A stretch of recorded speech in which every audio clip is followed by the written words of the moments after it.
stop pembala kalian. Iya, balik gue yakin pasti lo akan kayak gitu sih. Iya. Ujung-ujung Stop, konten kreator. Banyak orang Indonesia yang takut datang ke puskesmas, apalagi datangin dokter karena untuk ngecek kesehatan, penyakit apa yang terjadi. Tapi kali ini saya kedatangan salah satu dokter yang ganteng, viral, dan berprestasi. The one and only one, Dr. Iksan.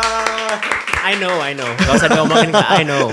Statement ini diberikan dari teman-teman keluarga atau Anda sendiri? Pada dasarnya kita harus mencintai diri sendiri dulu. Jadi dari me, myself, and I. Iya. Predikat ini hanya dari diri saya sendiri dan divalidasi oleh teman-teman di luar sana. Ya kita nggak usah sebutin jumlahnya lah ya. Banyak lah pokoknya. Banyak lah pokoknya. Oke. Tapi yang penting divalidasi. Divalidasi. Tapi mungkin buat teman-teman kalau udah melihat profil Dr. Iksan warawiri di sosial media kalian, apa yang kalian terlintas dari Dr. Iksan? Kalau banyak orang pasien, kita nyebutnya apa? Pasien ya? Iya banyak pasien gitu ya? Banyak orang, banyak pasien. Kan pengen dokter yang kayak menenangkan. Kalau ke kamu tuh jatuhnya mereka stres gak sih? Bahagia dong. Maksud gue kayak dia ketemu gue kenapa gak bahagia? Kamu dengan pasien juga melakukan kayak kalau kritik dan saran atau gak suggestion juga kayak gini? Yang meluap-luap gitu-gitu. Sesuai dengan sosial media persona kamu. Fun fact-nya, gue kalau ke pasien bahkan gue serius. Itu gue serius. Oh enggak ya seperti enggak kayak gini. Jadi gue tuh kalau ngomong ke pasien itu kayak dokter pada umumnya dan gue kayak definisi ngajarin aja. Kayak lo kenapa bisa panas sih? Ini kemungkinan ada berapa macam nih. Penyakit lo apa sih? Kemungkinannya ini lo differential diagnosis dan lain-lainnya gitu. Bahkan menurut gue agak cukup berbeda dengan yang gue sampaikan di sosial media. Walaupun marahnya ada. Marahnya benar. Marahnya tegasnya mungkin bukan marah. Iya benar, tegasnya benar. Cuman kalau misalkan kita tiba-tiba, saya ganteng loh, nggak mungkin dong. Gue nggak mungkin tiba-tiba ngomong gue ganteng, udah gitu. Mulai berkarir sebagai dokter, which is berapa tahun lalu? Berkarir gue selesai in 2024 ya berarti. 2024.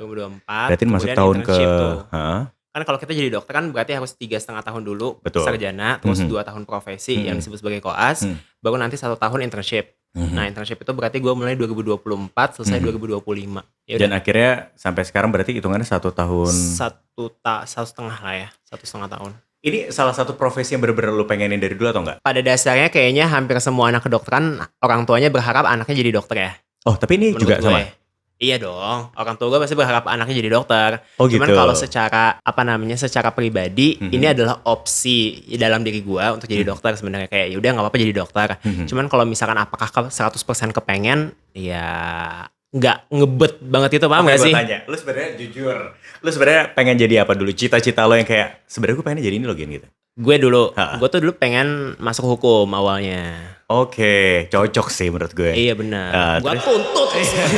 Cocok sih menurut gue. Iya. Gue awalnya pengen masuk hukum, cuman nggak boleh. Ya udah. Tapi emang maksud gue dari orang tua gue juga memberikan pandangan, kayaknya lo cocok deh jadi dokter. Maksudnya ya ada wibawa dokter itu. Terus ya udah masuk FK. Gue pun juga kayak ya udah nggak apa-apa lah. Kalau keterima alhamdulillah, nggak terima ya kayak ya udah gitu. Ya udah masuk deh gue ke FK. Tapi akhirnya memantapkan, oke gue mau mulai dari kuliah kedokteran, akhirnya selain dari orang tua yang memang berharap lu masuk kedokteran, lu pun berapa persen untuk kayak oke deh gue mencoba, karena ini kayaknya satu hal yang gue minati juga gitu. Kan udah kecemplung ya Kak ya. Oh gak mau. Udah kecemplung, kita gak punya duit. Kan yang bayarin sekolah siapa? Oh iya betul. Orang tua Iya gitu. Jadi kita jalanin aja. Dan akhirnya dari sepanjang lu melakukan perjalanan kuliah di akademik, menurut lo nih hal yang paling sulit, mungkin banyak teman-teman dokter yang sekarang belum lulus nih. Dan gue sering banget ngeliat berita-berita di mana kayak mereka lumayan cukup tingkat stresnya tinggi. Iya benar sih. Tapi kebanyakan tingkat stresnya tinggi itu bukan gara-gara edukasi atau dari akademik, malah dari senioritasnya katanya.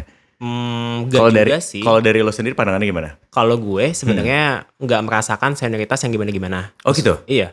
Kalau gue pribadi ya, maksud gue kayak di lingkungan gue itu senioritasnya juga masih dalam batas yang normal, kayak kakak kelas ngajarin adik kelas gitu. Oke. Nah mungkin kalau definisi senioritas ini lebih banyak dirasakan sama residen atau PPDS kita sebutnya. Betul. Itu orang yang ngambil sekolah spesialis. Karena kan mereka emang lebih banyak bersinggungan dengan senior kan. Betul. Kayak senior yang sebelum ngambil sekolah lebih dulu dari mereka atau mungkin konsulen gitu, lebih banyak bersinggungan ke situ. Tapi kalau misalkan gue itu kan lebih banyak bersinggungannya antar sesama kelas, maksud gue antar teman sekelas atau ke guru, ke dosen langsung. Jadi nggak segimana senioritasnya. Tapi kalau beban akademik ya gue nggak bisa membantah beban akademiknya gede. Bahkan gue sendiri pun pertama kali masuk FK gue masuk IGD. Karena Karena gue stres. Oh, stres. Karena gue stres. Jadi waktu itu gue sekolah. Kan maksud gue kayak kita SMA dengan kuliah kan beda banget kan. Betul. Terus habis itu gue mencoba untuk menyamakan cara belajar gue dengan teman-teman gue. Anak FK itu kan kebanyakan belajar sampai subuh ya. Sampai jam 3 subuh, jam 4 subuh. Terus sampai besok masuk lagi jam 7 pagi, jam 8 pagi. Sedangkan gue orang yang gak bisa begadang sama sekali. Dari kecil tuh gak dibisain begadang. Akhirnya? Jadinya waktu itu gue sempat ngerjain tugas beberapa hari. Terus ngejar memahami materi. Tapi akhirnya gue merasa ketika masuk kelas tuh kok gue pusing ya. Badan gue gak enak. Terus nadi gue tuh cepet gitu loh Kak. Cepet banget. Definisi kayak lo lari maraton yang kan pressure, anxious jadi satu. Terus gue bingung kayak kenapa ya nadi gue cepet banget. Gue kayak mual-mual. Terus habis itu gue ke IGD. Gue dicek lab segala macem. Gak ada masalah apa-apa. Terus gue ditanya sama dokternya, kamu kenapa? Kamu anak FK ya? Karena bentukannya kelihatan ya. Pakai stetoskop. Enggak dong, maksudnya kayak kelihatan stresnya kayak gitu. Oke. Terus habis itu lu tanya, lu kan anak FK ya? Kamu anak FK ya? Iya. Terus habis itu, iya nih kamu kebanyakan belajar. Ya udah kurangin belajar ya. Udah gue nggak belajar habis itu. Terus gue membatasi jam belajar gue dan gue mengembalikan dan menemukan cara belajar buat gue yang efektif. Berarti lu bukan tipe orang yang ambis dan yang ngalir ya? Atau yang tipe yang ngalir? Gue tipe ngalir. Coba di antara ini yang paling ambis siapa? Di antara ini teman-teman lo, sahabat lo ada. Anjir kok lo nemu ini sih gila ya. Coba. Siapa ya? Lo yang mana sih ini ya? Gue yang kiri. Oh, gak pikir lo nunjuk ayo lagi lo. Gue yang kiri. Coba ini sahabat lo semua ya. Kalau gue bilang gue agak ambis, gue dikatakan sama teman-teman gue. Nah, coba di sini yang paling ambis ya, Bah? Lo ngapa nemu ini sih? Gila. Coba. Siapa ya? Mungkin 2 teman gue ini kali ya. Gue bisa bilang ambis atas dasar. Namanya siapa? Ini Acit. Ha. Kalau ini Kintan. Ini semua masih on circle atau masih sering ketemu dan Masih dong. Masih oke. Masih. Okay. Nah, kenapa gue bilang ambis? Karena dasarnya adalah mereka berdua ini udah lanjut sekolah PPDS. Oh, PPDS. Mereka udah ambil spesialis gitu. Kalau Acit ini udah ngambil anestesi, kalau Kintan ini ambil ortopedi. Oke. Gitu. Nah, akhirnya banget. Ini berapa tahun yang lalu ya? 2 tahun lalu kan? Time to fly. 3 dong, 3 setengah. Oh, 3 tahun. Oke. Iya, wow. Oke, dan akhirnya lo memutuskan untuk bikin konten di sosial media. Ada hal lain gak yang ngerasa kayak kenapa gue harus memulai untuk bikin konten? Apa yang men-trigger lo untuk oke deh gue pengen edukasi lewat sosial media? Enggak ada, gue gak ada pengen edukasi sama sekali. Oh, lo gak ada pengen edukasi sama sekali? Dulu ya, pertama kali gue cemplung di sosial media. Karena jujur, dulu tuh gue tipe orang yang sangat tertutup, Kak Ginza. Oke. To be honest. Gue bahkan sosial media gue pun lo private. Gue private dan followers gue tuh kayak cuman 20-30 dulu Instagram. Jadi emang gue tipe orang yang tertutup dulu. Terus habis itu gue kepikiran aja pas lagi internship itu, lagi magang itu, gue pengen deh bikin 365 hari masa internship gue, a day in my life gitu. Oh wow. Jadi awalnya tuh gue pengen bikin, gue kan gak pernah main TikTok. Gue main Instagram juga on off. Kayak dalam 3 bulan gue cuma punya Instagram tuh seminggu gitu. Ya cuman gue aktifin seminggu. Terus habis itu gue mencoba kayaknya seru ya main TikTok ya. Orang pada main TikTok gitu. Terus habis itu gue pengen bikin 1 hari 1 video a day in my life gitu. Itu bener-bener rutin 1 hari 1 video? Awalnya iya. Lama-lama sampai bengek. hari enggak. Jadi awalnya enggak gue turutin lagi karena dulu nih gue lagi cerita. Jadi awalnya kan hari pertama sampai hari keberapa belas gitu. Itu gue edit dulu kan. Gue kasih VO, gue bikin skripnya dan lain-lain. Hari pertama aku kesini gitu. Sampai suatu hari gue udah mulai jaga IGD. Nah jaga IGD tuh gue dapet pasien serangan jantung. Ya udah gue tiba-tiba kayak gue pengen yaping aja deh. Yaping, gue buka TikTok, gue langsung pencet record. Terus gue ngomong. Lu gue tinggal tidur. Terus lu yaping apa pertama kali? Gue cerita. Jadi kayak guys gue tadi dapat pasien di IGD. Lu bayangin kayak gini. Terus habis itu gue harus mendorong sendiri. Gue kayak gini gitu. Kayak gue sebagai anak yang baru pertama kali lulus. Terus gue langsung kejeblos di situ. Iya. Kayak lo langsung dijorokin untuk meriksa dengan semua kondisi dan kehektikan IGD itu. Terus pas gue bangun, kok videonya nonton 500.000? Siapa manusia yang nonton ini? Malah itu durasinya 5 menit ada. 5 apa 7 menit gitu. Mereka bener-bener nontonin ya? Iya. Terus dari situ, wah ini kayaknya lucu nih kalau gue kembali. Iya momen nih gue. Terus kan gue juga gak punya kegiatan apa-apa lagi. Akhirnya gue setiap pulang jaga gue yaping aja. Karena kan juga merilis stres gue kan. Kan kalau di tempat internship gue, kayak gue nggak punya temen yang bisa gue yepingin. Betul. Iya kan, maksudnya kayak yang lain pada kerja kan, sistem kita kan shift-shiftan. Jadi yang misalkan satu ya lagi kerja ke sana, nggak mungkin gue cerita kayak tadi gue gini. Ya oke, bisa sih, tapi kayak ngerasa nggak lepas aja karena kan baru kenal juga kan. Ya udah gue cerita di TikTok gue naik, terus ya udah gue lanjutin aja sampai sini. Dan akhirnya terjadilah persona yang saat ini. Betul. Ganteng, viral dan berprestasi. Berprestasi, tidak periksaan. Jangan kebalik, jangan kehilangan salah satunya.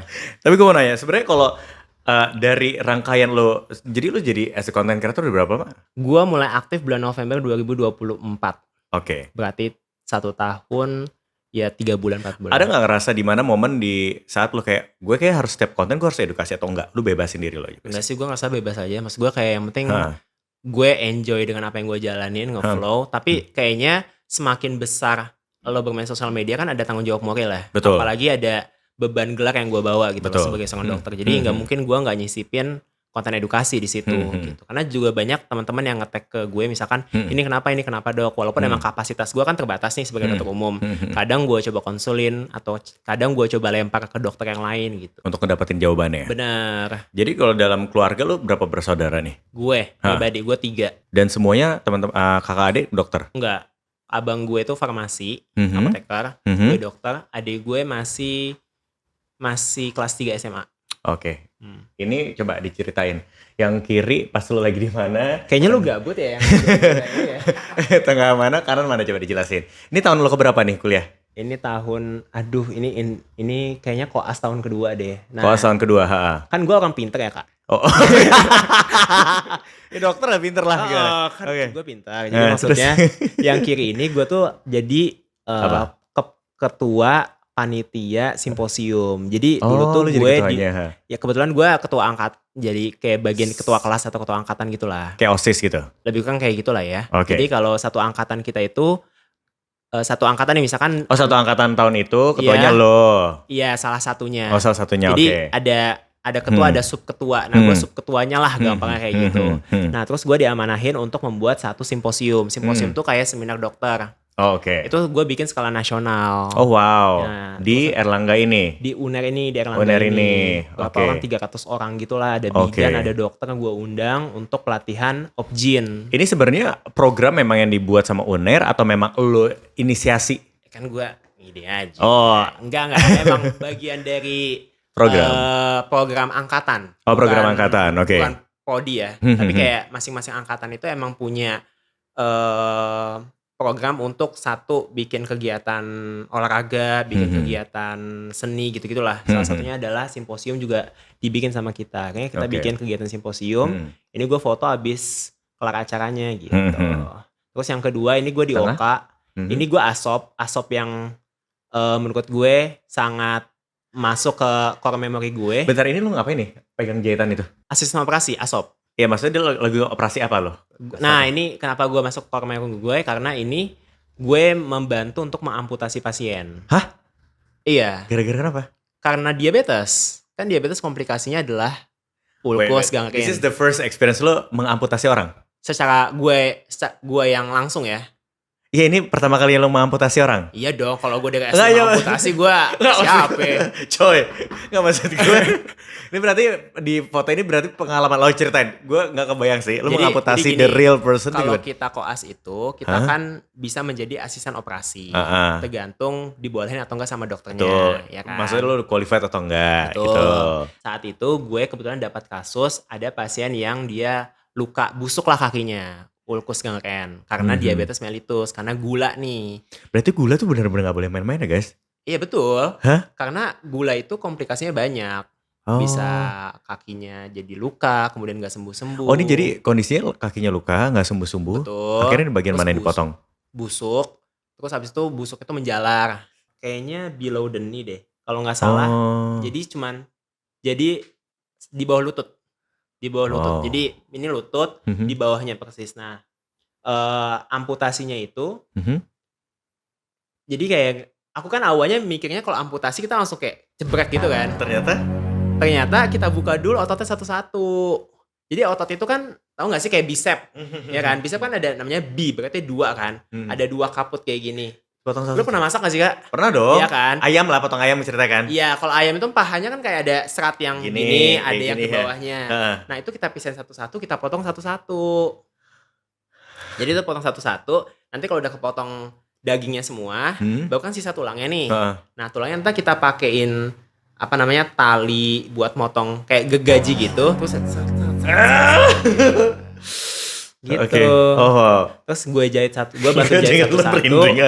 Terus udah kita tutup pakai kulit. Nah gue yang bagian nyelesain nutup kulit apa? Kulitnya dia dong. Oh kulitnya dia. Oke. Ini sama si asop yang ini sama. Oh wow. Oke, ini juga sama ya. Oke, dari selama perjalanan lo ini berarti kondisinya lu udah jadi asisten operasi pas lu masih kuliah atau setelah? Pas koas itu profesi. Pas koas. Oke. Ada nggak cerita pengalaman yang menurut lo nggak lu pernah lupakan dari pas lagi lo koas apa?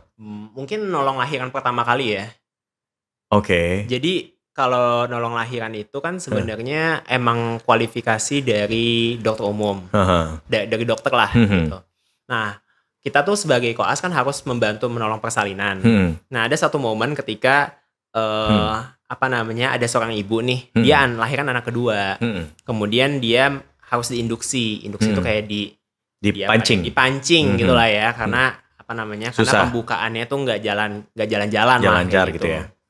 Terus habis itu pembukaannya nggak maju, dia nggak jalan-jalan ya. Jadi kalau kita mau lahiran itu kan bagian cervix atau mulut rahim kan harus menipis dan kebuka. Betul. Kan awalnya tebal nih kayak gini, dia harus nipis dan dia harus kebuka gitu supaya kepala bisa lewat. Nah ada timelinenya yang normal dan nggak normal. Kalau udah melewati timeline itu, yang normal itu dia harus bisa opsinya dipancing. Gitulah namanya induksi. Gambaran simpelnya kayak gitu. Nah ibu ini anak kedua, ibu ini hamil anak kedua. Biasanya kan kita sebagai koas emang kita bertugas untuk mengawasi proses induksi itu karena harus diawasin ketat kan. Nah ibu ini nggak ngeluh apapun, kayak ya mules-mules biasa aja dok, nggak ada keluhan apa-apa. Dan ibunya tutupin pakai kain bagian bawahnya. Oh berarti lu belum ditunjukin kondisinya? Bukan, jadi kalau lagi induksi kan emang ya kayak telanjang biasa aja, kayak ditutup pakai kain baju, pakai selimut dan lain-lain gitu kan. Cuman biasanya kalau pasien diinduksi itu mulesnya kerasa gitu kayak Terus kalau ada sesuatu yang mengganjal pasti kan dia bilang kan ada nih yang aneh gitu. Nah sampai suatu saat ibunya nih kayak nggak ada keluhan apa-apa. Akhirnya gue penasaran, bu nggak ada keluhan apa-apa? Enggak. Tapi gue penasaran karena induksinya udah jalan lama banget dan kayaknya gue harus coba meriksa deh. Terus pas saya izin periksa ya, pas gue buka selimutnya bagian bawahnya ada kepala bayi nongol. Jadi udah nongol setengah gini. Bu. Terus saya langsung manggil PPDS ya kan. Bu ini udah mau lahiran bu. Ayo langsung buka segala macam. Terus ya udah lahiran. Jadi dia nggak sadar kalau kepalanya itu udah nongol. Nggak sadar dan dia nggak ngomong. Kan biasanya orang ngomong kayak dia ngeganjel nih. Dia udah kebas kayaknya ya. Nah itu mungkin karena anak kedua kan biasanya prosesnya lebih gampang. Dalam tanda kutip ya. Lebih gampang. Jadi mungkin dia nggak ngerasain kayak gitu. Kalau kita udah confirm bu, beneran nggak ada apa-apa. Kan emang kita cek terus kan. Itu momen yang paling lo nggak bisa lupakan. Itu salah satu momen yang nggak bisa lupakan. Tapi kalau gue tanya, seandainya nih dari seluruhan perjalanan lo being as a doctor, edukasi apa yang paling susah lo lakukan untuk masyarakat dan sampai sekarang masyarakat tuh kayak bebel banget? Ya rokok udah pasti ya. Oh iya lagi. Udah pasti. Terus nih rokok nih. Silahkan kalau milih dengan konsekuensinya terserah kalian. Itu rokok tetap ya menjadi salah satu ya. Terus yang kedua masalah minum obat sih. Yang gue sempat jelasin, minum obat yang dalam jangka waktu panjang. Kayak misalkan obat hipertensi. Kan obat hipertensi itu harus diminum dalam jangka waktu panjang.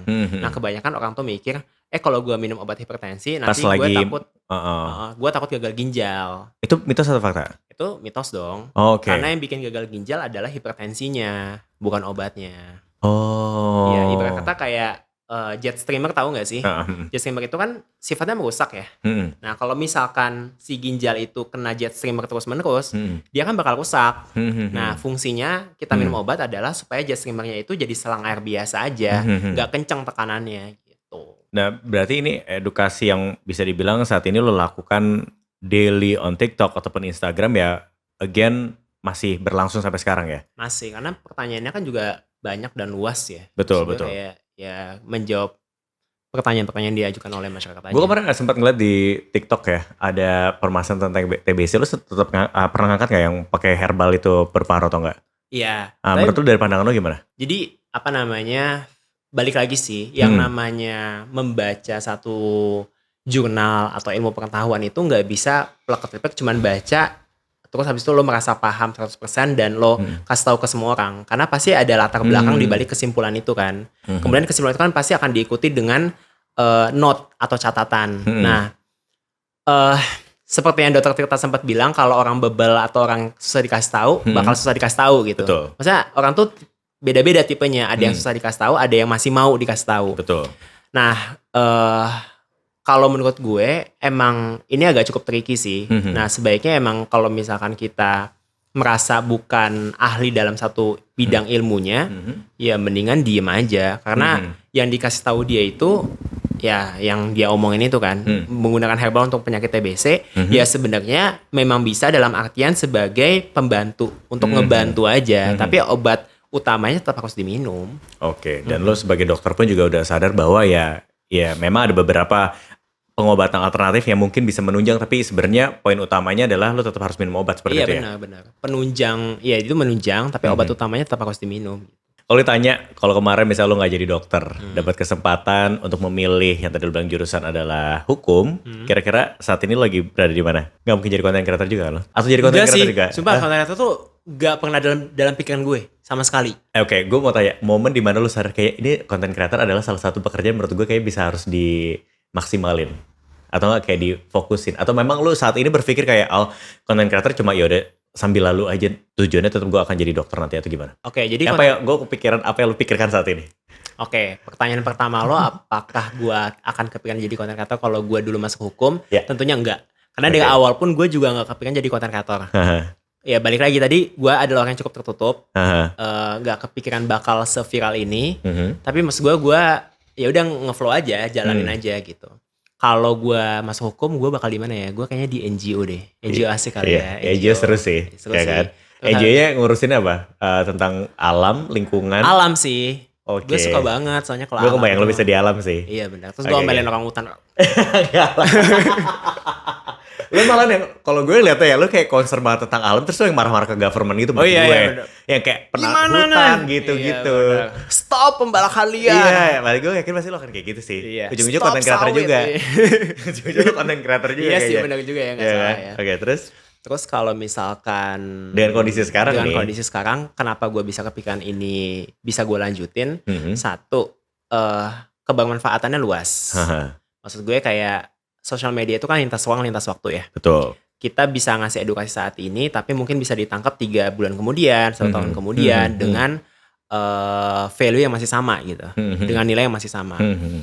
Di lain sisi, tentunya untuk sustain pasti butuhkan research. Salah satunya adalah finance, uang gitu. Betul. Dan di sini ada gitu. Dan gue merasa asik karena gue bisa ngembangin hal yang hal awalnya sederhana. Kan gue yaping doang nih awalnya. Terus habis itu gue bisa ketemu sama banyak orang, gue bisa ngebikin tim, gue bisa editannya gue tambah-tambah, jangkauan masyarakat jadi lebih luas. Jadi menurut gue asas kebermanfaatannya itu justru malah bisa gue kembangin di sini, gitu. Dengan lo as a dokter pun, as a content creator pun, lo bisa lebih elevate ya istilahnya ya, untuk ningkatin apapun yang saat ini lo dapetin biar lebih lebih jejak istilahnya gitu ya. Mungkin kalau cuma jadi dokter dong, ya udah, skupnya lebih kecil gitu kan. Dan gue baru sadar juga kalau misalkan sebagai orang yang screen time-nya dulu dikit banget ya, kayak gue. Sekarang screen time lo berapa katanya? Gue berapa jam ya kayaknya? 12 jam mungkin. Enggak lah, 4-5 jam tuh. 4-5. Oh seriusan? Iya. Oh masa? Serius. The rest lo ngapain? Baca buku? Sholat. Oh, ini seriusan bohong lo. Emang gue gak sholat? Percaya gue. Masa sholat kan gak mungkin selama itu. Masa dari 24 jam, oke masa... Ya screen time sosial medianya mungkin dikit. Tapi mungkin gue nonton TV, Netflix itu ada. Baca buku tidur, olahraga, gitu-gitulah. Oke, gue nanya. Mungkin teman-teman di sini pada bertanya, seorang dokter itu tetap belajar gak sih? Day by day-nya? Belajar lah. Maksudnya di luar kan banyak udah ChatGPT, orang bisa nanya gitu istilahnya. Kalau lu gimana nih saat ini kondisi? Gue gak menafikan gue gak memakai ChatGPT. Betul. Gue memakai ChatGPT sebagai tools untuk satu untuk gua menyusun kalimat yang bisa gua keluarin. Betul. Dalam artian ya kan pikiran kita mungkin berantakan nih.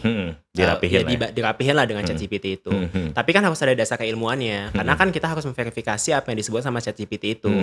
Nah, tadi menjawab pertanyaan lo yang sebelumnya juga, gue baru sadar kalau ternyata yang awalnya gue screen time gue itu sedikit, setelah gue melihat bahwa oh ternyata di sosial media ini banyak orang yang berisik tapi nggak tahu apa-apa. Iya lagi. Iya kan? Gue bisa cerita ya, misalkan kita dulu ya, kita ngeliat bisa kayak viral things tuh kayak sebulan sekali. Ini tuh viral things bisa hitungan harian loh. Iya, bahkan hitungan jam. Exactly. Misalnya kemarin kita ngebahas Aldi Taher punya burger gitu ya. Sekarang lagi heboh apa? Pingkan Mambo misalkan lagi joget di pinggir jalan gitu. Besok apa lagi? Kayak everything tuh cepet banget gitu ya. Cepet banget. Dan lo melihat itu seperti apa? Nah, sebenarnya agak cukup menurut gue jadi sebuah tantangan ya di negara kita ya, bahwa dengan banyaknya orang yang berisik tapi nggak membawa value, itu justru malah bisa membuat masyarakat kita itu jadi cuman senang-senang aja, nggak meningkatkan kapasitas intelektual mereka. Jadi gini, kalau misalnya kita lihat by data ya, ini gue jadi serius banget nih. Gak apa-apa, Ya, gue suka gue. Kita lihat by data. Kan biar kontennya berdaging dong. Benar. Kalau cuma ketawa-ketawa dong, buat apa nonton Ganteng ini? Film Prestasi harus menunjukkan prestasi dia dan kepintaran dia. Betul. Betul. Nah, coba. Jadi kalau kita lihat by data, cakupan orang Indonesia terhadap sosial media kan cukup tinggi ya. Banyak ya, lebih dari 70% lah kalau gua nggak salah, 70% orang yang main sosial media, yang menggunakan yang punya HP lah, yang punya alat komunikasi itu. Nah, sedangkan kemampuan literasi kita kan tidak sebesar itu. Jadi akses informasi tidak diikuti dengan kemampuan literasi, kemampuan literasi dan lain-lain. Kita lihat lagi bahwasanya lebih dari 80% rumah tangga di Indonesia itu pemimpinnya itu tidak, pemimpin atau kepala keluarganya itu tidak bergelar sarjana. Bukan berarti menafikan bahwa orang yang di bawah sarjana itu tidak bisa berpikir, bukan. Tetapi ada satu konsepsi di mana oke, kalau orang yang mungkin tidak sarjana berarti kan cara berpikirnya lebih sederhana. Betul. Nah, dengan adanya gap itu antar akses informasinya sebesar itu, kemampuan literasinya sangat jauh, kemudian PISA score kita itu, PISA itu adalah kemampuan untuk intelektual ya, ke matematika, sains dan lain-lain, kita juga masih sangat rendah. Kalau misalkan sosial media ini yang sebagai wadah untuk mengedukasi tidak dimanfaatkan sebaik mungkin, ya kita nggak bakal kemana-mana sebagai suatu nation, sebagai suatu negara gitu. Nah, gimana caranya yang berisik ini kalau bisa yang punya value, yang punya ilmu, yang berisi juga gitu. Jadi maksudnya kita berisik, tapi kita membawa suatu hal yang bisa meningkatkan kecerdasan kehidupan bangsa ini. Bukan cuma asal berisik aja.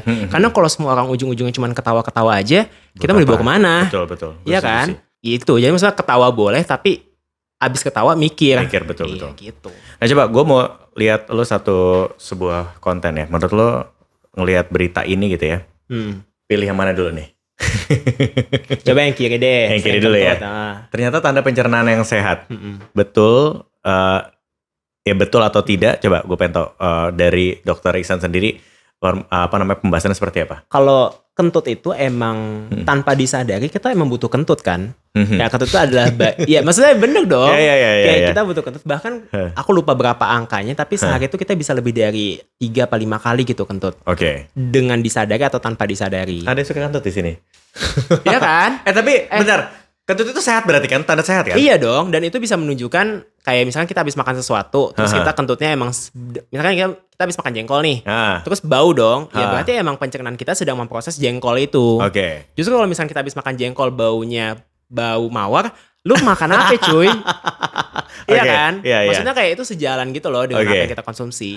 Dan itu kan hasil dari bentuk metabolisme kan, penguraian dan lain-lain.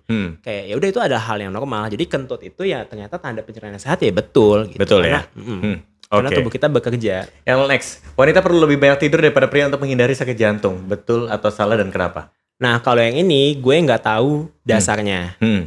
Gue nggak bisa berkomentar lebih jauh karena mungkin gue belum baca. Tapi secara umum emang penyakit jantung pada perempuan itu akan cenderung lebih rendah sebelum dia menopause.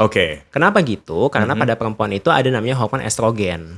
Hormon estrogen itu dia fungsinya adalah perlindungan terhadap pembuluh darah lah gampangnya. Sehingga memang secara hitung-hitungan, secara penelitian, kalau perempuan itu belum menopause, angka penyakit jantungnya lebih banyak laki-laki. Tapi ketika sudah menopause, kalau nggak salah sama lah lebih kurang 11-12. Oke.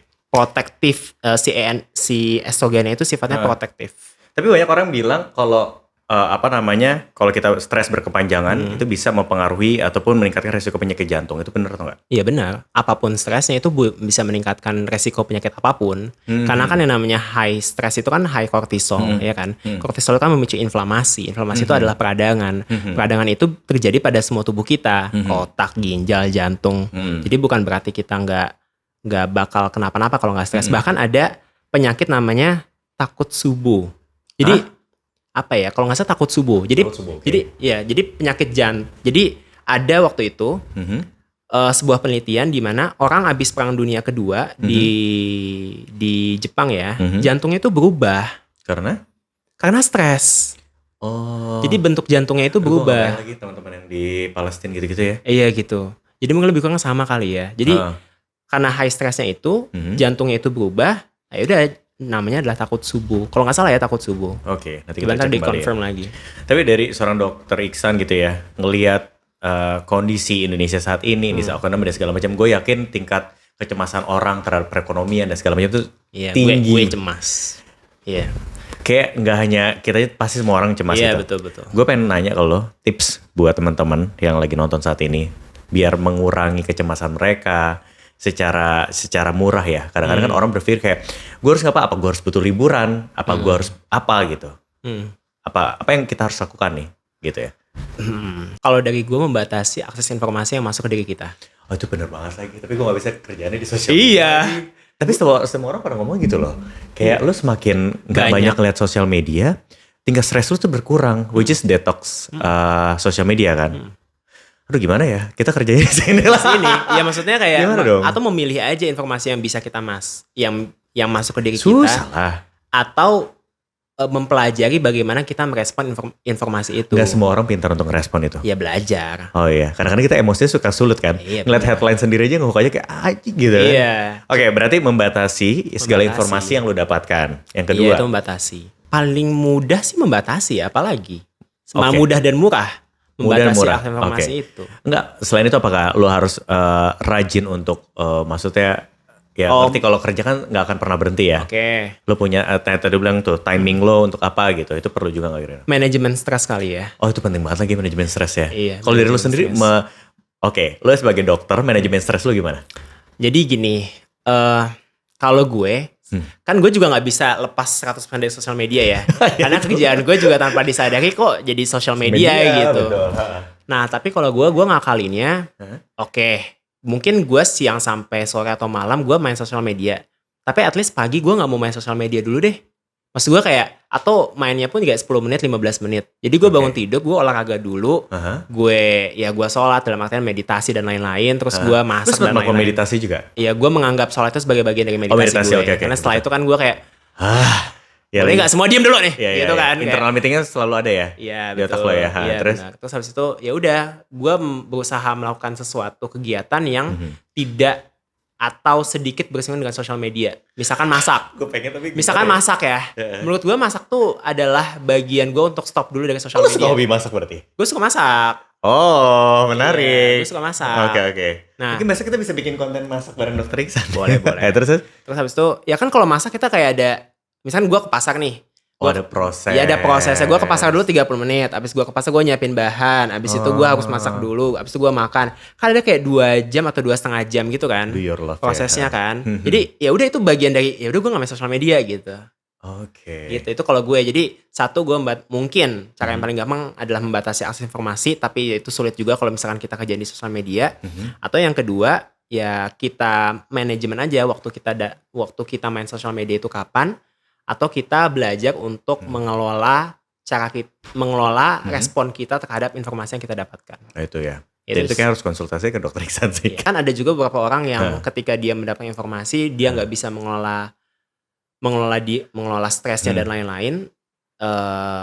Ya itu kalau emang beneran dirasa nggak bisa mengelola sendiri, ya nggak apa-apa, cari profesional help aja. Oke. Karena itu banyak loh Betul. yang baca berita jadi stres. Setuju. Tapi mungkin teman dari gue adalah you've got a friend kayaknya. Lo harus ngobrol sama teman, sharing apapun. Lo ada teman sharing pastinya kan kalau Ada. Itu kayak penting sih guys. Jadi buat mengurangi kekhawatiran lo, keanxiesan lo gitu ya. Ketika hal-hal mungkin pressure dari kantor, kerjaan dan segala macam, jangan lupa share ke teman. Karena menurut gue kayaknya once kita bisa cerita, at least dia hanya mendengarkan, itu menjadi salah satu poin penting juga ya. Iya benar-benar. Oke, gue bakal ngasih challenge buat Dr. Iksan. Ini adalah seberapa bahaya. Rating dari 1 sampai 10. Seberapa bahaya minum obat cuma berhenti pas gejala hilang, bukan pas obatnya habis?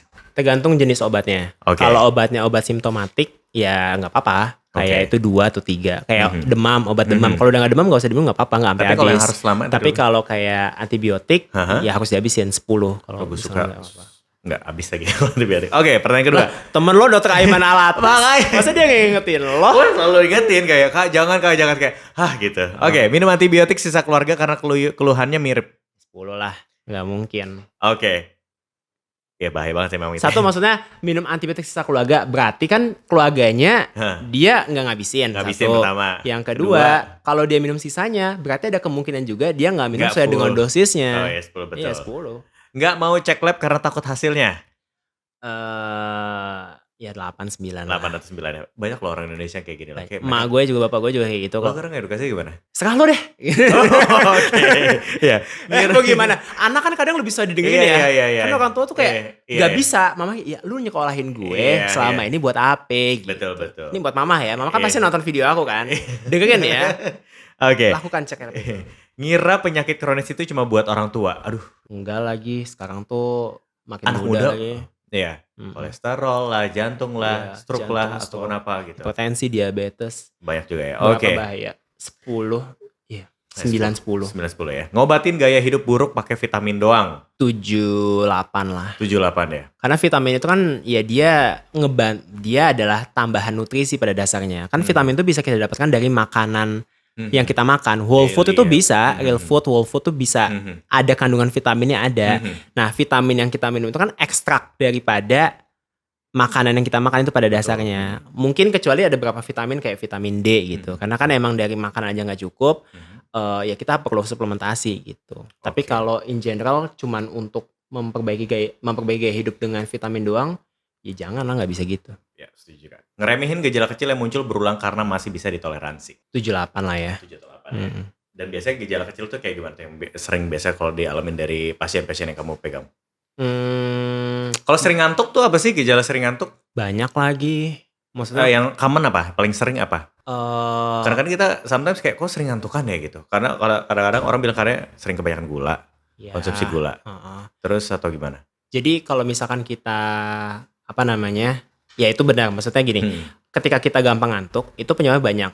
Bisa emang karena awalnya kurang tidur, atau mungkin kita pagi-pagi kita aktivitas banyak. Misalkan kita habis lari maraton nih, 42 kilo pagi-pagi dari jam 4 subuh sampai jam 8. Terus kita langsung ngantor. Ya pasti ngantuk dong, karena tubuh kita butuh energi, otak kita butuh energi. Kita butuh rest dulu, butuh istirahat. Atau yang ketiga, kita mengalami postprandial hipoglikemia. Apa Jadi ya itu abis makan ngantuk. Oh, oke. Itu jadi kayak hipoglikemia reaktif. Ya, hipoglikemia reaktif. Jadi terjadi penurunan gula darah secara tiba-tiba. Jadi gini, kalau lu makan makanan, itu kan sebenarnya yang kita harapkan gula itu naik pelan-pelan. Ya kan? Nah, kenapa bisa gula itu naik pelan-pelan? Satu, yang lo makan tidak mengandung gula yang simplex. Kayak misalkan boba gitu-gitu. Jadi naiknya pelan-pelan nih. Atau lo makan banyak sayur atau karbohidrat yang kompleks. Jadi sayur itu kan membantu menahan kenaikan gula darah itu. Nah, ketika lo makan sesuatu yang dia sifatnya menaikkan gula darah secara tiba-tiba, tubuh itu akan berespon dengan cara, ini bahaya nih. Harus gue turunin. Jadi gitu. Nah, akhirnya sel itu mengalami kekurangan dalam tanda kutip gula lah. Karena berusaha mengurangi itu, namanya hipoglikemia reaktif I see. gitu. Nah itu yang bikin jadi ngantuk. Itulah yang sering orang sebut kayak kebanyakan gula ya, karena hal itu gitu. Kalau itu berulang terus menerus, ya kan capek juga, insulin nanti bakal dikeluarin terus menerus, akhirnya teng ya udah pada akhirnya ya diabetes gitu. Oke, pesan buat teman-teman terakhir las, seandainya buat teman-teman yang sekarang nih lagi ngalamin, sekarang lagi sering nih batuk-batuk bapil, banyak yang ini enggak? Tipsnya apa buat mereka? Oke, buat teman-teman yang saat ini sedang mengalami batuk pilek itu harus dipahami dulu itu paling banyak disebabkan karena virus. Nah, berarti harus dihindari penularan virus itu. Dengan cara apa? Ya kalau misalkan kalian daya tahan tubuhnya itu biasanya rendah, ya diperbaiki pola hidupnya supaya daya tahan tubuhnya itu lebih baik. Dengan cara apa? Olahraga, makan-makan bergizi, minum vitamin juga boleh, terutama vitamin D kan. Vitamin D itu bisa membantu terhadap imunitas. Sama yang kedua, kalau misalkan kalian sering bersinggungan dengan orang yang mungkin ada resiko membawa penyakit atau mungkin di daerah tertutup kayak misalkan di MRT atau di KRL, ya sebaiknya pakai masker. Ngurangin resiko penularan itu. Gitu. Setuju ya teman-teman, karena gue yakin banget mungkin bagi kalian lagi nonton juga saat ini banyak yang lagi batuk nggak sembuh-sembuh, seminggu, 2 minggu, 3 minggu, kayaknya ada yang salah. Itu dia tadi ya, jaga kesehatan, pola hidup juga harus diperbaiki, dan jangan lupa aja pakai masker. Oke, thank you banget. Terima kasih Dr. Iksan atas waktunya. Hari ini cukup banyak insight yang didapetin di Intercom. Mudah-mudahan teman-teman juga bisa tahu dan sadar juga bahwa kesehatan itu penting dan mahal. So thank you so much Dr. Iksan. Terima kasih Kak Ginza.